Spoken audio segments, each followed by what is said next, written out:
Hey guys, I'm Elizabeth McCravey, a website designer and business coach for entrepreneurs and your host for the Breakthrough Brand podcast, the show that's all about pulling back the curtain on how to actually build a successful business. I don't skim the surface around here. If you want a deep dive into the nitty-gritty details of what it takes to run a successful business and stand out in a crowd, you're in the right place.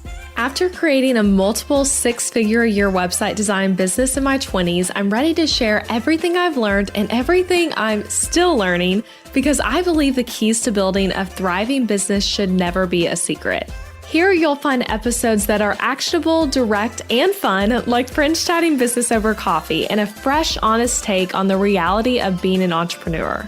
If you're ready to master online marketing, branding, website design, mindset, and business strategy, then this is the podcast for you. It's time to build your breakthrough brand. Let's do this. Today, we're talking about how you can infuse your faith into your business more as a Christian business owner.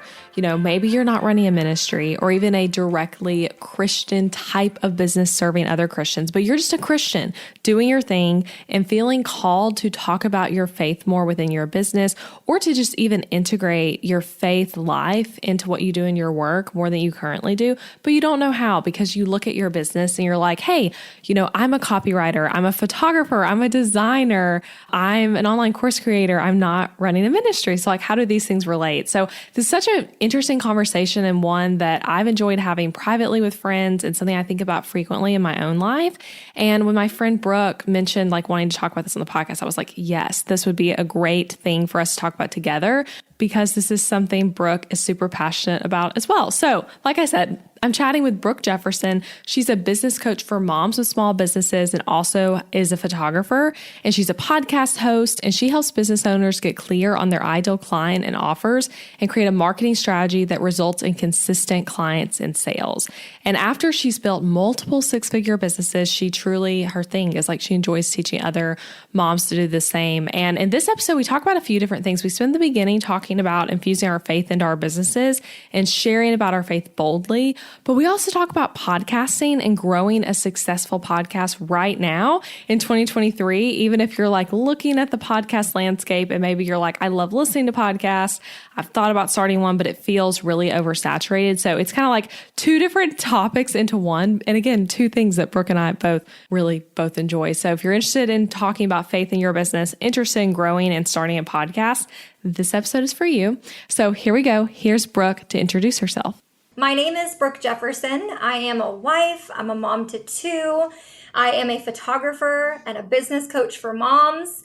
I'm actually in the middle of a pivot right now. And it's not even so much a pivot as much as it is bringing another fun group to serve, which I've been doing photography business coaching for the last 5 years. I left the classroom. I was a teacher and left the classroom to pursue photography full time.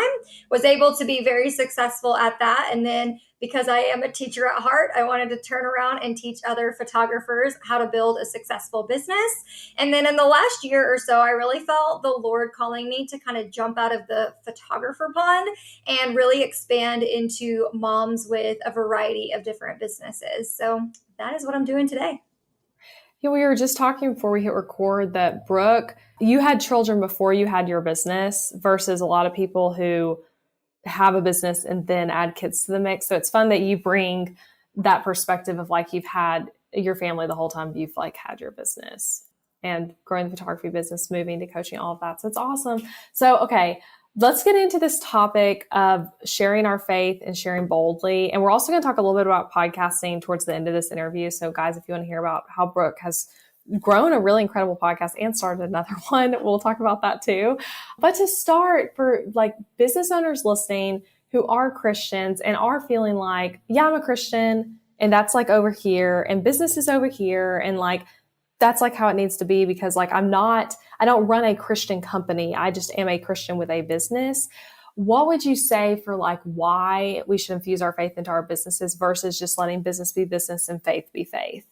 Yeah. So I used to think this exact same way, and I would compartmentalize my life into marriage is in a box, motherhood is in a box, business is in a box, and then faith would get the next box. And I really feel like God has really started to show me that it actually all depends on one another. It affects every area, affects the other one. Just like if you're having a bad day, you're not going to be in the best mood to want to serve your clients, right? Because all you're thinking about is how you're in a bad mood.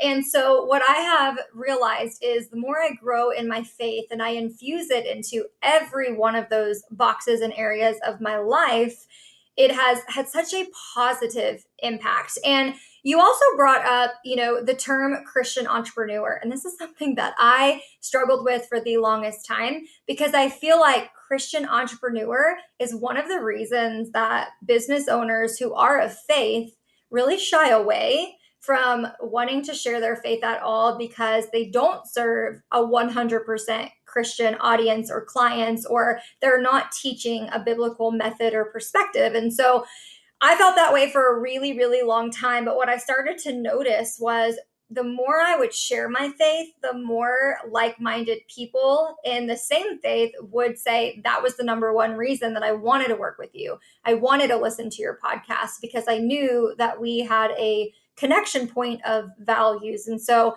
while you might think that faith is a completely, separate thing, I actually think that bringing your faith and your values, it really does spill over into every area of your life. Yeah, because it is a part of who you are and likely is affecting a lot of big ways affecting a lot of the ways the way you are running your business. So it does make sense to talk about it. A question with that, because you said how talking about your faith brings you more like-minded customers, even if you are not directly being like, I'm a, say, business coach for other Christians. How do you feel like you talk about your faith in a way that's not alienating to someone who does not share the same faith? When you are not, like we're saying, you're not a ministry, you're not like a Christian business coach. Yeah, so this can look so differently, but I had to start out in small ways of just, being confident enough to share little ways of my values and my faith. And I really got more bold probably back in 2020. And before that, I would just sprinkle it in. And then now faith has really moved into being one of my brand pillars because it is what I am known for. It's become a brand thing for me. But I share it through sharing glimpses of me reading my Bible in the morning, or if I listen to a worship song, or if I listen to, a church sermon and it really touched me in some way, I feel compelled to share it. And then there's always that one or two people that are like, I needed this today. And so after sharing, that just like showing my faith and then keeping it separate from business and then ultimately bringing it into business, I kind of gained confidence to continue to share my faith that way. And I think, for a lot of people, and I was scared at first. I also didn't want to alienate anybody or lose clients, but one of the most important things in business is to remember that you're always in the market of attracting and repelling people. Like you're not ever going to have 100% of your audience love you. And so you just have to, you have to be okay. And you are, and I'm not going to lie, you will lose followers. You will have clients not want to work with you because they don't like the idea of faith. But just know that for every no, there are, your dream clients over here wanting to say yes to you.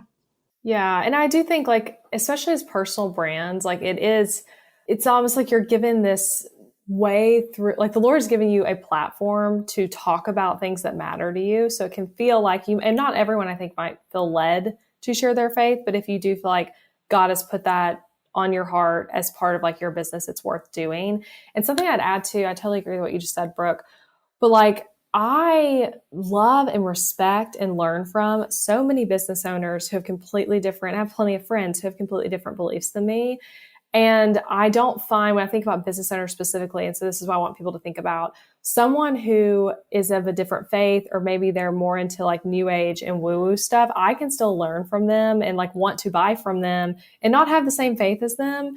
And I think a lot of people aren't there in life because we have a lot of cancel culture vibes going on and taking sides of things. But for people who can get there of hey, we don't have the same opinions on something, and that's fine. And so I think it's helpful to remember that just because someone doesn't agree with you in this one thing doesn't mean they don't want to like buy from you in this other way or work with you, them being a photography client or a copywriting client or whatever it is. So yeah, I think that's really helpful. With that in mind, for people who are like, I want to infuse my faith into, let's start with like a client experience. So thinking about working with one-on-one, but then I'd also love to hear about when it's not clients, but when it's like actually customers, so then therefore less touch points. But specifically for people who have clients, again, not doing like a ministry type job, how can we infuse our faith into that client experience? Love this question because I feel like the options are truly limitless. And I really want to encourage you, if you are someone listening and you are afraid to share your faith, but you want to because, it's just, that's just who you are, right? Those are your values. I want to encourage you to start in really small ways. And so for me, it starts with, how do you treat people? What are your company values? Because in today's world, it is very common to have really bad experiences. And something else that I've noticed where I'm like, oh my gosh, we have totally lost the sense of human to human connection and how we treat one another. When I'm on Facebook and I'm scrolling Facebook groups or it's popping up on my home feed, and I'm just watching these business owners bash their clients and everyone's joining in. And I'm like, oh my gosh, it just breaks my heart. This world is too small for that not to get back to them. But the other thing too is just the way that you lead. I like to think of this verse, and I have it sitting next to me because I didn't want to butcher it. But this verse that comes out of Matthew 5:15-16, it says, "Don't hide your light, let it shine for all. Let your good deeds glow for all to see, so that they will praise your heavenly Father." So I like to think of it as, how can I just be that and represent that and be a light without necessarily having to shout from the rooftops that I'm a Christian? People can sense that. And so I think just the way that you treat people is a major way that you can really infuse faith in your business, again, without having to have a banner that says you're a Christian. Oh, I love that. And that's such a relevant verse. Where was that in Matthew again? Chapter 5:15-16. Okay. I'll be sure to put that in the show notes too. But that feels so super relevant. And I love that answer of it's about like the way we show up and how we treat people. Do you feel like there's anything different when it's customers, not clients, where we're like, because with a client, we are interacting more directly with them maybe, but with a customer, especially selling something like digital products, like for me with website templates, for example, it's like I'm not getting to necessarily even talk to every person who buys before they buy, or maybe not doing as much one-to-one. Do you have any thoughts about that? Yeah, so I've actually been the customer in these situations, and I didn't even realize it was a Christian company necessarily, but it made me want to go spend more money with them. Not to say that I don't spend money with non-Christian businesses, as we kind of touched on earlier. It just, for me, I want to spend my money where I know people have the same values as me. And that's kind of just the way society is these days. But I have seen people just in their thank you cards. So if Etsy is the first thing that popped up in my mind when I order a physical product, they will oftentimes send a business card or a thank you note or something that is very personalized or literally has a verse on it. Or, hey, we prayed over this candle for you in your home. And I'm like, oh my gosh, wow, right? And so I think there's different ways that you can do this. But even if you're not someone with like physical products, I think it's all in the follow up. You can do the exact same things that you would say to a one-on-one client through a customer by sending a letter or even a handwritten card. Just, it's something that you want them to know about. That's a great example. But another way to infuse it just into your business in general is just to pray for your clients. You don't have to do it in front of them. They don't have to know about it. I've had many mentors that would offer to pray for me in person, but I know I've had many who prayed for me behind closed doors, and it just makes a complete difference for me. Yes, I'm very into praying for clients and customers. And when you think about like, obviously every experience is different, but like things to pray for, you're praying for like them as people, what you know about going on in their lives, about y'all finding favor with each other and working together. That's always been a huge prayer for me with one-on-one clients. So I love that. Thinking outside of our time with clients and that aspect of our business, in our day-to-day work beyond client work, how can we invite God into our business and bring him intentionally into our business and even into like our marketing? Okay, so first and foremost, I just want to make it perfectly clear. I am not a perfect Christian. In fact, I am probably the poster child for the most imperfect person on planet Earth. So the reason I say that is because the ideas that I'm going to give you ideally are things that I wish I did every single day, but I don't. And so I try, right? But I have my days and I fail. So I think the first logical answer here is just by prayer. Just by before you give anything else your attention or your moments, whether it's a 10-second prayer or 2 minutes or 5 minutes, just really spending that time with God, whether you're journaling it out. That's what I do. I do a prayer journal. So I'm writing things so I can go back and see it later. Really just spending time and then always realigning yourself with your plan and the plan he has for you. And, just getting really clear so you don't get sidetracked later in the day. That is probably the easiest way to really invite God into your everyday, is just continuing to have that prayer and open conversation throughout the day. Yeah, I love that because it can be easy to be like, I do a morning devo and then I go to work and then I'm even when we work from home and then I'm back at 5. And now it's like you're almost putting God away in that, like when it's not the quiet time. So yeah, and it is hard to remember to do that, but yeah, bringing God into the situations and praying throughout your day and talking to him. And also thinking about, like you were saying earlier, of like showing up in the way we want to like represent God well when we're calling ourselves Christians. So I love that. If someone, so I know a lot of people listening, because I literally have had messages like this with people so many times in DMs or in like book.design or within our like podcast Facebook community, but people who are building personal brands, but are feeling nervous about sharing their faith, what advice would you give them? Yeah, my biggest piece of advice as far as helping you gain more confidence with sharing, or to give you ideas for sharing different, sharing your faith in different ways, would be to surround yourself by people who are already doing it. I felt like that was major for me whenever I wanted to be more bold about my faith, but I was nervous about it. And so the more that I would listen and watch other people doing it, the more I became confident to do that on my own. And my other piece to that too is you can start out small. You don't have to, hang a banner up, right? Like I said, of I'm a Christian. It can start really, really small and just infusing it in little different places.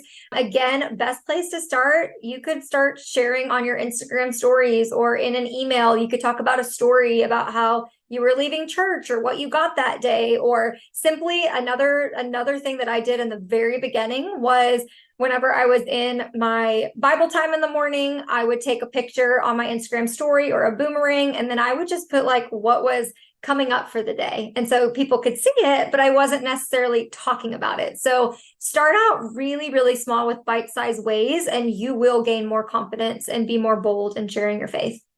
Yeah, no, a bite-sized way can even be like on your website, you're putting that on your about page as like part of, just like you're describing Yes. all the other things as a personal brand that you might talk about that you enjoy and about your family and where you live. It's like that can also go on there as well. So yeah, I love that. So there's so much noise online. Everything's like, hit 6 figures, hit 7 figures, hit 8 figures, and you should do this, you should do that. It's hard to like cut through all the noise. So what advice do you have for someone who's wanting to balance on focusing, doing the work God calls them to, and also they're feeling pressure of like, I've got to work really hard. I got to focus on making a lot of money because that's why, how do we balance that? Yeah, so for me, I did this the wrong way for way too long. I really got caught up in the hustle culture and the chasing 6 figures, and I remember feeling like a failure whenever it wasn't happening in 3 months after starting a new business. And I'm so glad that I've like grounded myself with where I started to where I am now, because it's just so different. And I think the biggest thing too is I went through this season of really just, I kind of had this question one day that really just like, I had a breakdown, and it was, do you trust me? It was God asking me, do you trust me? If I've called you to do this and you're taking the action, are you putting more trust in me to provide for you? Or are you putting all of your trust and hope in your sales and your bank account number and all of that?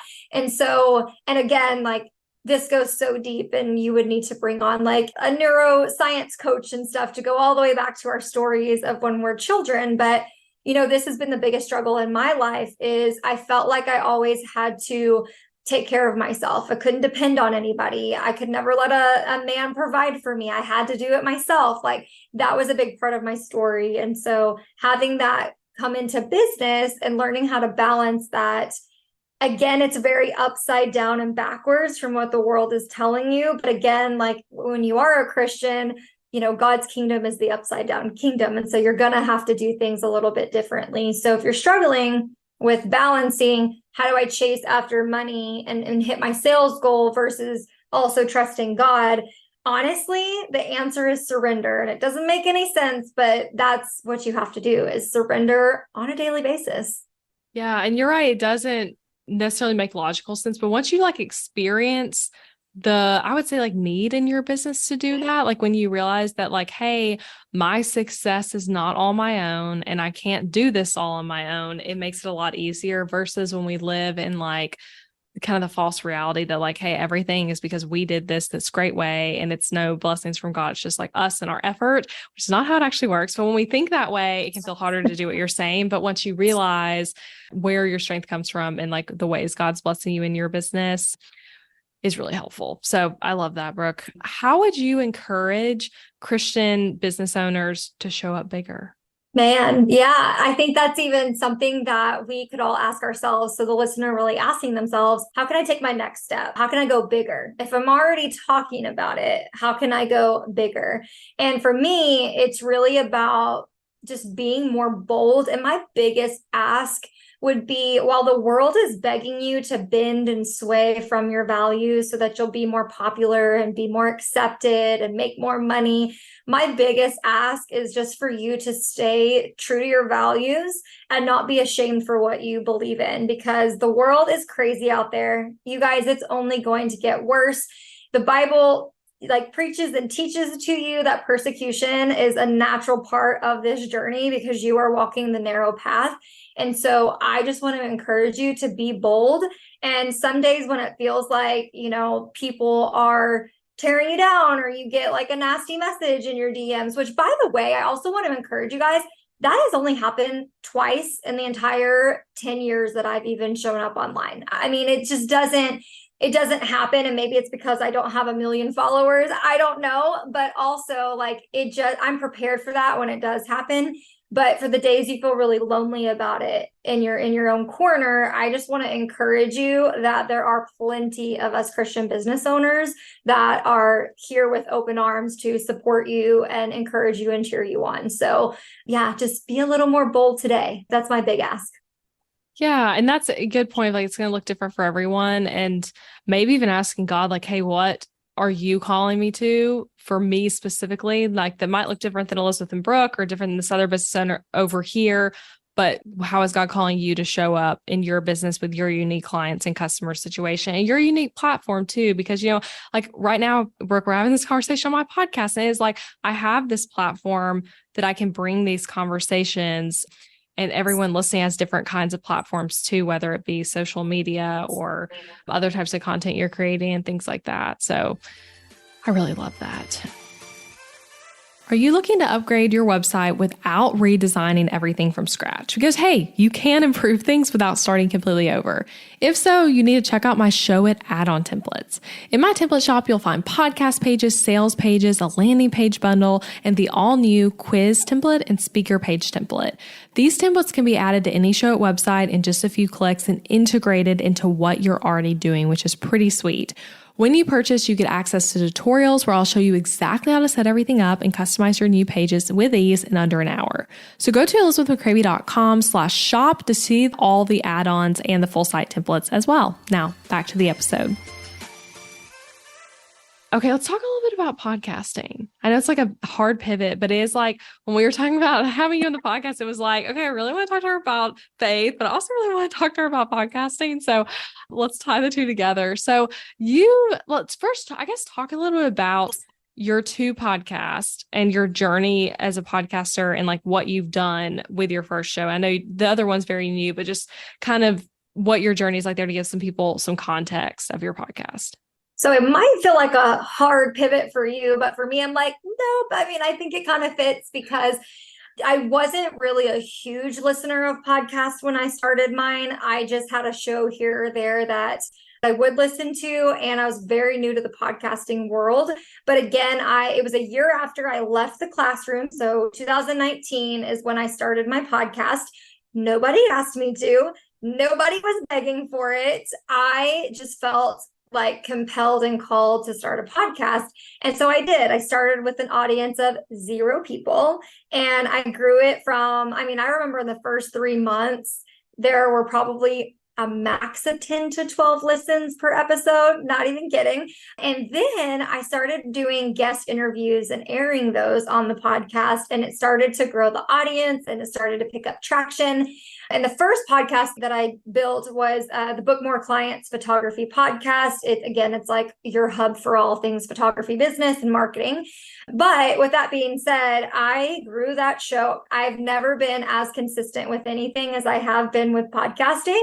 If only I could be as consistent with fitness as I am podcasting, I would be in great shape right now. But all that to say, that show is coming up on around 500,000 downloads, and it's kind of exciting to see how far it's grown.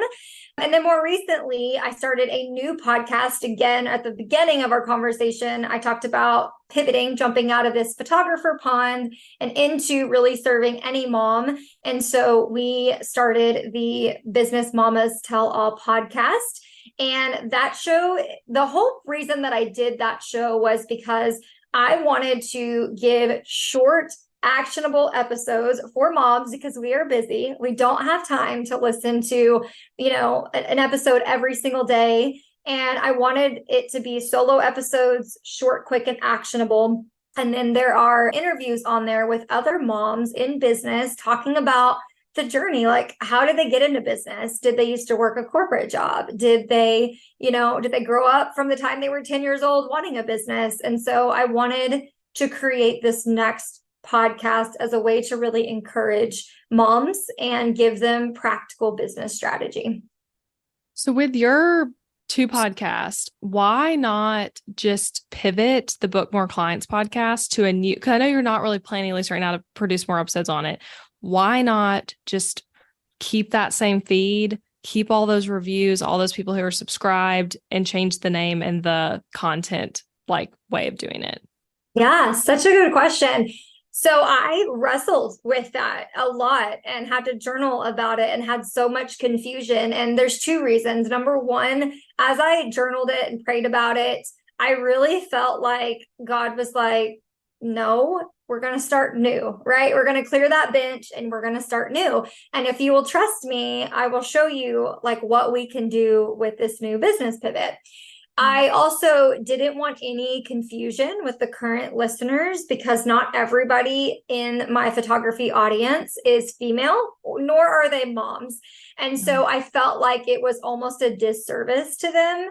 Not that they couldn't take away from the business strategy, but that I know my niche and I know my ideal client to a T, that I wanted to make sure that both podcasts were still there to be valuable resources rather than just, using the same podcast feed to start something different. So yeah, I don't know, conviction and market research. I know, because I was curious because I feel like you could argue both ways. And I've seen people do both ways of just changing everything. And sometimes even people deleting all the episodes, but then keeping all the reviews. I mean, yeah, there's a lot of different reasons and ways. So I love hearing your answer.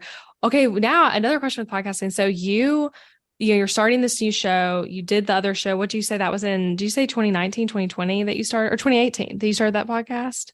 2019 was when that first one came out. Yeah. Mm-hmm. So thinking about what you did early on the Book More Clients podcast versus your new podcast, are there any things that you're like, hey, I'm going to learn from a mistake I did with that podcast and change? Or are there things too where you're like, oh, wow, I did that really well and it worked really well and I'm definitely going to do that again?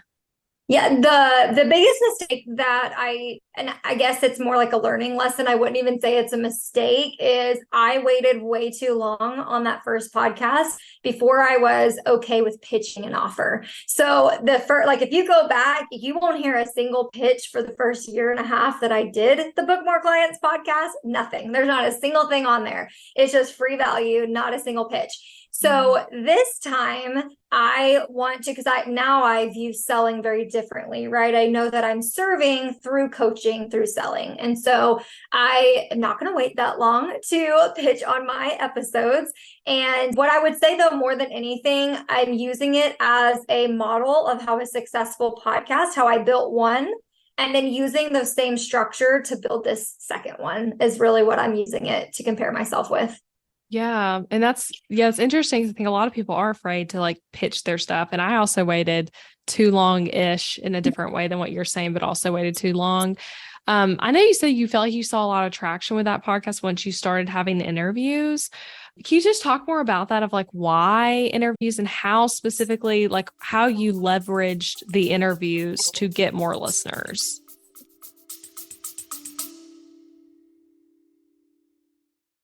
Interrupting this episode with a suggestion for the small business owners listening.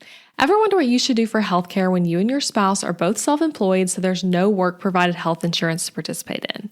Well, when my husband Adam joined me in the entrepreneurial job space over 4 years ago, we joined Christian Healthcare Ministries instead of getting traditional health insurance. And it was the best decision for us, especially in these years of growing and raising a family while also running multiple businesses. CHM is a health cost-sharing ministry and is a faith-based alternative to health insurance. We did tons of research before choosing CHM, and if you know me and Adam, you know we are all about doing the math when making big or small financial decisions. And even though it's not insurance, CHM shares 100% of eligible medical bills, which is more than the typical 70 or 80% of medical bills paid for by insurance companies. All sharing is determined by the CHM guidelines, which you can check out before and after joining. And for the mamas and mamas to be listening, you truly cannot find a better healthcare option for maternity care. I had a vaginal delivery and a C-section and birth center care and hospital care between my 2 pregnancies and births, and it was all 100% shared for. And outside of birth, we've had our share of emergency room visits and procedures as a family, and those costs were all shared by members at Christian Healthcare Ministries, leaving us only paying our monthly contribution. CHM is less expensive month to month than insurance, and because there's no network, you can choose your care with whichever providers best fit your family. I seriously just cannot recommend Christian Healthcare Ministries enough. You've got to check them out. Go to elizabethmccravey.com/CHM for more information. Also putting that link in the show notes, elizabethmccravey.com/CHM. Now back to the episode. Yeah, so I see some podcasters out there that are willing to host anyone and everyone on their show. And I have been a really big gatekeeper for my podcast and always asking myself when I do have interviews, whether someone is pitching me or I am asking them to come on my show, I want to make sure that it is fully aligned with who's listening. If it's something that I feel is totally too advanced, I say no. If it has nothing to do with that particular client or business, I also will not have them on the show. The reason that I think it was so successful is because, again, it's a great way to get into new audiences by sharing each other's audiences, by being on someone else's show, but also bringing so much value that aligns with what your episode is supposed to be about, your whole show, and it really adding to them being like an addition to what you're already talking about as well. So I just think being very mindful about who it is and what it is y'all are talking about. That's what made mine so successful. I love that. And it is like, yeah, guest interviews are hard to, in my opinion. So people are like, oh my gosh, I don't even want to talk solo. I just want to only do guests because that feels easier to them. To me, solo feels easier, both from like a planning purpose and like interviewing can feel intimidating. It took me a long time to have a guest on my podcast because I was like, I'm afraid to interview someone. So that's like everyone's different perspectives on that, but I can totally see it. I've seen it in my own podcast as well, how interviews help grow shows. For someone listening who's like, hey, I also want to start a podcast, but it feels so oversaturated now, what thoughts do you have to share with them on that? So saturation is just one of those topics that I can riff on all day long. But what I will say is podcasting is growing because there is a demand for it. So what that means is if you are desiring to have a podcast, there's a demand for it. My biggest piece of it, like golden tips right here, would be I want you to get so specific with what your podcast is supposed to be about or who it is supposed to be for.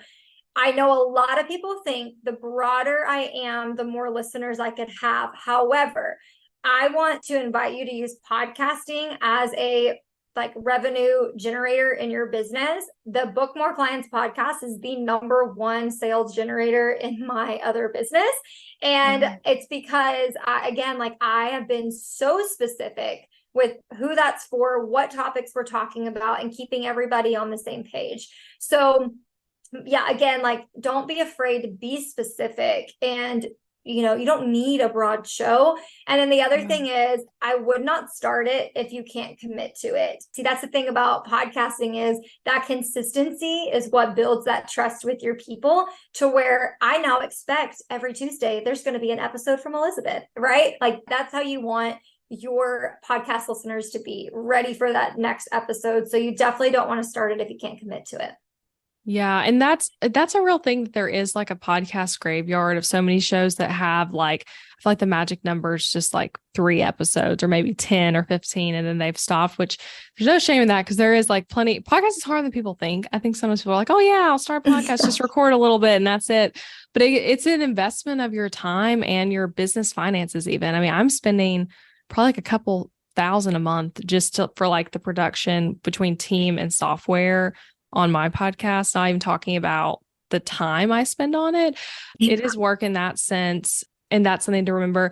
And something you said too, I want listeners to not be intimidated to start or to try it when you're not sure if you can commit, because things to remember too is you can switch to once a month, you can switch every other week, you can switch to seasons.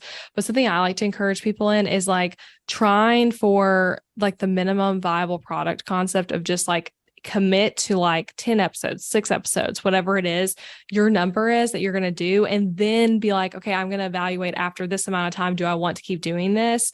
And then after that, maybe being okay, if you decide, yes, that this makes sense for your business, that you enjoy doing it, and the amount of work it is cut out with your schedule, then you just okay, now I'm committing to every Tuesday or every other week or whatever that schedule is. And for me, actually, I do every Tuesday, but then when I was postpartum, I think it was after I came back from my maternity leave, but everything was so crazy and I just had a lot to do. I switched to every other week for a while, and that worked really well for me.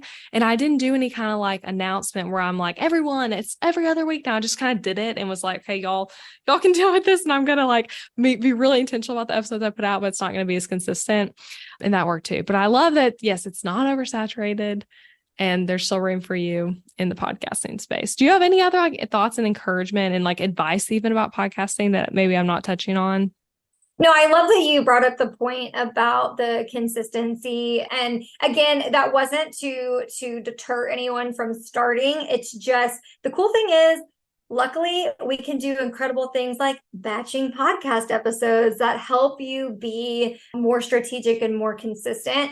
I'm just saying, I've watched so many of my industry peers and friends start and stop, and they feel like they're having to recreate the wheel and the momentum every single time they do that. So with that being said, I just wanted to give that caveat. But yes, there is not too many podcasts out there, and you could be someone's next favorite show. And that's the thing, your people are out there just waiting for what you have. Yeah. And even if you're talking about things that maybe you're oh, there's already another podcast that has that same topic, you're talking about it with the spin you are bringing it to solo episodes, and you're talking about with the spin that you're bringing in the way you interview guests and maybe asking different questions than someone else would ask that same guest. So yeah, I totally agree. There's room for you there too. With your podcast, do you do batch recording, or are you more recording when you kind of have time throughout your week? So it depends on the season. I want to get, my ideal schedule is to batch in advance. That would be absolute ideal situation. However, I guess in a sense I just thought about something. You had asked me, is there a mistake? Did you learn something? Well, one of the things that I learned was sometimes I would overly batch episodes and already have them scheduled, edited, and in my lineup, in my Buzzsprout.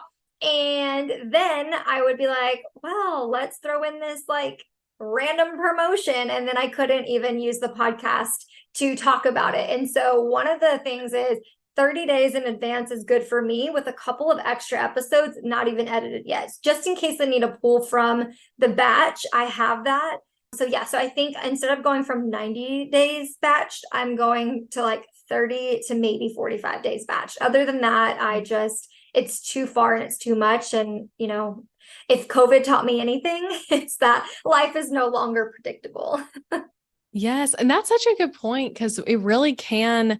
I've run into that too myself, where I'm like, oh yeah, I have all these episodes planned. And then we both have the same podcast editor. So then I'm messaging Natalie being like, hey, I know we had this one scheduled, but like, I actually need to switch that one to this one because I have this promotion now. And which is helpful of like knowing your launch calendar and things, but even still like stuff comes up like that. And that's just something this year for us, we've tried to be more intentional about, of like planning launches further in advance so that I can plan the podcast content to go with it. But even still, yeah, that's a real thing. If you batch way too far, that's something to think about that you could run into. Yes. Okay. I love that, Brooke. Okay. Let's do some rapid fire questions to close us out. What's an unpopular opinion you have about podcasting? Okay, so this one's more like a pet peeve of mine. Again, it's just a pet peeve, but I cannot stand when I tune into a podcast and then for 15 minutes, we're just riffing and ranting on some topic that has nothing to do with the episode. So for example, this is not storytelling or updating your life. This is simply like complaining about maybe what you had for dinner or the wait service you experienced the night before. And you're just like, can we get on with it? I don't know. It's just a pet peeve I have, and I just don't like shows like that. Yeah, there's a few podcasts I've tried to listen to where that is like almost the concept, that for like the first 20 minutes, the host, like usually with co-hosts, are just bantering about life. And I'm like, wait, but like the title of the episode was like this title that I was really interested in. And why are you talking about, like you're saying, like your dinner and like your kid's tantrum? I'm like, wait, I want to hear like the title of the episode. It's totally with you on that. What's your favorite tools for podcasting? And it could be like free or paid tools. So the tools that I use right now are Buzzsprout, which is where my podcast is hosted. I know a lot of people were going for more popular ones, but I started with Buzzsprout and I absolutely love them. And that's a paid tool. I use a free tool called Fathom. It's one of the AI tools, and I know there are so many out there. I know you use Riverside, which is really cool for all the production tools that it does. But I use Fathom for the podcast interviews and also for coaching clients because it records your entire conversation and they make such smart, it just summarizes it better than even I possibly could have. And so I like to use it to kind of help us plan out important bullet points, show notes, things like that. And then I was just introduced to a brand new paid thing yesterday called Cast Magic.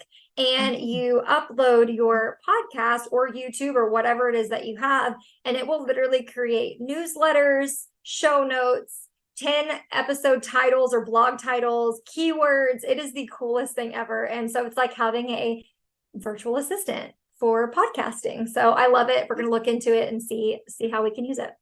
Wow. Okay. I'll definitely look at that myself and link to that in the show notes, because that sounds really cool. And with Fathom, I also use it for one-on-one coaching calls. So I had not thought about using it for podcasting, but I can see how you can, while using Zoom, use that to like mark clips and get it to take nice AI summaries. If the Fathom AI summaries always crack me up. I have a mastermind in where we use Fathom on the calls, and like the summaries are so funny because it's like so correct, but it's like, wait, is that really what we were just talking about for 30 minutes? That it's like, yes, describing as the answer. Yeah. So that's awesome. Okay. I have two more really questions for you. One, you have used my templates quite a few times. You just recently got the new Carrie template, which is really fun. I'm thinking that's for your new podcast is what you told me, but I'm curious what you would say to someone who's like considering getting one of the templates. Yes. So I recommend your templates all the time, because oftentimes when someone, especially a photographer, is switching from something like Pixie Set, something that was very easy but not customizable, they will switch to Show It. And the first thing I hear is, oh my gosh, I'm so overwhelmed. And I'm like, I know it's a learning curve, but what makes it easier is by getting a template where it's so easy to use. And the reason that I love your templates the most is because you include instructions, videos, a little course. Here's how to use it. Here's how to do absolutely everything that you would need to do. And I love how different your templates are from one another. And also, if you use multiple templates of Elizabeth's, you can actually combine them and make your own website. So I have done that a lot. I will use sections from an older template that I've had, combine it with the new one, switch it around a little bit. But I love how, plug and play everything is. And it's so cool to watch people that buy your templates and how all the websites look different. I don't know, it's just really cool to see. And yes, my website, hopefully by the time this airs, will be completely done and you guys can see what I did with the Carrie template. Oh, I love that. And I love what you just said too about mixing and matching, because that is like such a fun thing once you feel like you know your way around show it, which I know you do, that like it can be like, oh yeah, like I really like this canvas and I'm going to it's from this template I bought a few years ago, but I'm going to add it now into my new site and vice versa. So yeah, it's really cool. Okay. A last question, what encouragement, kind of bringing it back to our original topics. I know it feels like this was we had two topics. They really relate though, because podcasting relates to having a platform where you could share about your faith, but any last words of encouragement about sharing our faith boldly in our business, just to bring it back to that topic before we close? Yeah, I think for you just have to decide how little or how much you really want to infuse your faith and be bold about it. For me, like I said, it's been a journey. I went from just sharing very little to almost being not necessarily ashamed, but just out of fear of what people were going to think, what people were going to say. Am I going to lose clients? To the last 3 years, today, I will probably be super bold about anything that has to do with faith. I'm not really afraid to go against the status quo. I'm not afraid to share my opinions on something. So my biggest piece of advice, though, here is that you feel encouraged that you can still have a successful business. In fact, I've never really lost any clients because of it. In fact, I had gained a client who wanted to make sure that just because she didn't believe, what I believed, that I was still going to be able to serve her through coaching. And so I just want to encourage you that by sharing your faith, it doesn't necessarily mean that you can't have a successful business or you won't make any money or people who aren't a Christian won't work with you or buy from you. I think that's just one of the fears that the enemy likes to taunt us with. And so if anything, I hope this encouraged you. And I just ask that you be really bold and stand firm on your values. And if anything, God might use you in really unique ways that he wouldn't have been able to otherwise, had you not shared that you were a believer and opened that up as a conversation, even to have with someone online or with a client or with a customer. So I've definitely been in that position before where I'm oh yeah, the fact that I talked about this to begin with is why this person felt that they could message me this question.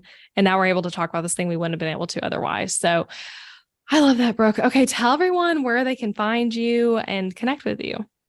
Yeah, so you can find me, best platform to find me and chat with me is over on Instagram. My handle is at the Brooke Jefferson. And then come check out one of the podcasts. It's Book More Clients Photography Podcast for my photographers out there, or for all of my mamas in business. Come check out the Business Mamas Tell All podcast. Yes. And I was on your Book More Clients podcast a while ago now, but I can link to that episode because that was a fun conversation about websites. And then we have an interview coming up on your new podcast, which I'm guessing this will probably air before that happens, but you guys can watch for me to be on Brooke's podcast. I'm really excited about that. So thank you though. This was such an amazing conversation. Thank you so much. This was so much fun.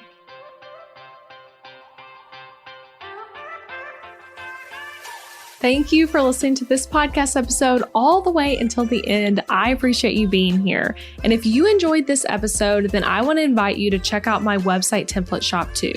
Over on elizabethmccravey.com, you'll find show it website templates that are easy to use, strategically designed, and created to help you book more clients and customers.